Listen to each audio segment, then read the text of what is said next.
එප්පාවල ප්‍රදේශය ශ්‍රී ලංකාවේ පෞරාණික සිංහල ශිෂ්ටාචාරයේ කේන්ද්‍රස්ථානය වූ අනුරාධපුර යුගයට සමීප උතුරුමැද පළාතේ පිහිටා තිබීම නිසාම සුවිශේෂී පෞරාණික වටිනාකමක් දරයි.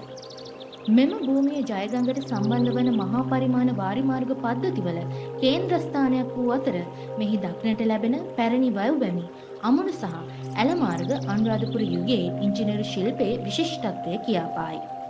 මේ අතරම පොළොව කැණීමේදී හමු වූ ශිලාලේඛන, කැටයම් කළ ගල්කණු සහ පුරාණ මැටි බඳුන් කැබලි වැනි පුරාවිද්‍යාත්මක සාක්ෂි මෙන්ම පුරාණ ගම් ලෙස වර්ගීකරණය වූ අවට ගම්මාන සමූහය ශතවර්ෂ ගණනාවක් පැවති අඛණ්ඩ ජනාවාස ඉතිහාසයක් සනාථ කරයි.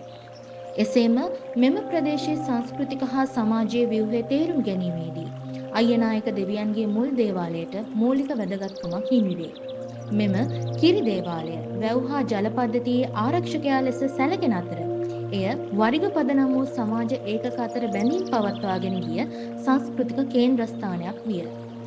එප්පාවල අවට ගම්මානවල දක්නට ලැබුණු ගම්මැද්ද සංකල්පයේ මෙහිදී වැදගත් වන අතර එය ආරක්ෂාව සහ සාමූහිකත්වයේ පදනම් කරගත් වැවට ආසන්නව පිහිටි නේවාසික හා කෘෂිකාර්මික ජීවන රටාවක භෞතික හා සමාජීය කේන්ද්‍රය නියෝජනය කළේය. යටත් විජිත සමයේදී බ්‍රිතාන්‍යයන් මෙම ප්‍රදේශය වන්නි ලෙස හඳුන්වා ඇත.